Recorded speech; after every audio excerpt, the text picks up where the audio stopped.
As a kid, I never really questioned why I studied for my math exams. I did just have one job to do as a kid, which is to focus on my studies and try to do well. Then as a teenager in a science high school where I discovered that I wanted to pursue a career in science, I tried to keep doing well in my studies because maybe, just maybe, I would need to know how to answer some random math questions to get into some science programs. Then I got even older and my circle of friends started to include people outside of science as well. Sometimes it would dawn on me, for someone doing law or literature, what was the point of you doing science and math? Hi, my name's Beam. I'm an engineering grad student. I got my diploma in chemistry, so I kind of have an idea of what the fuck I'm talking about. I got some rose-tinted glasses on about math because at a pretty young age, I've already been praised for doing well at math, and I had fun making sense of the world with equations.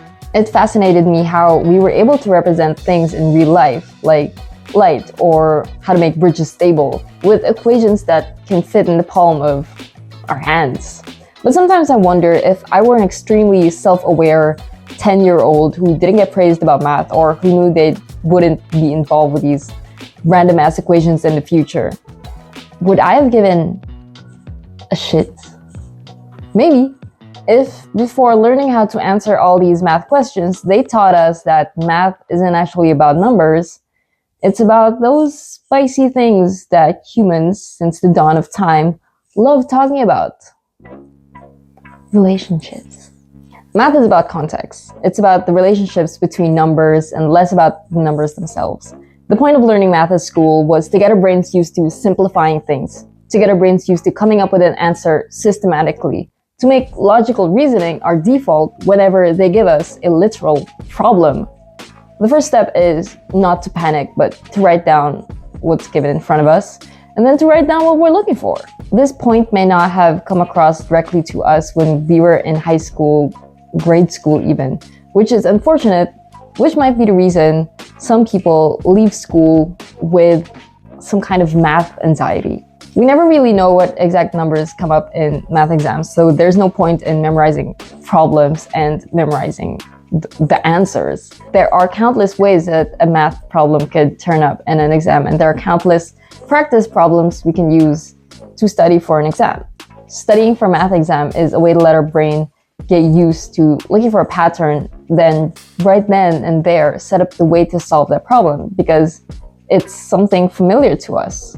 Don't get me wrong, even I've had moments of being scared about an upcoming exam. But the way to really deal with something scary like that is to prepare for it. And even if after preparing enough we ended up with a bad outcome, the next step is to work together with the person grading you on how you can move forward from this bad outcome. You can get insanely lost with any math problem in an exam, but what math teaches us is that as long as you have your building blocks with you and you have an idea on how to build your solution up, you can never truly be lost. Sure, it can seem dull that we're dealing with numbers instead of colors, but that's the point of math, to reduce as much information as possible, to make it as abstract as possible. It's not about the numbers in the first place, it's about how these numbers turn out. It's about trying to be logical, and we should probably give more focus on that skill when we teach students math. You want to train kids to be better decision makers, better at logical reasoning, to back up their decisions. If we don't equip people with enough skills at logical reasoning, wouldn't we just be running in circles and not get anywhere far with society? But then we would also wonder, do we need formal math classes to make better decision makers out of people?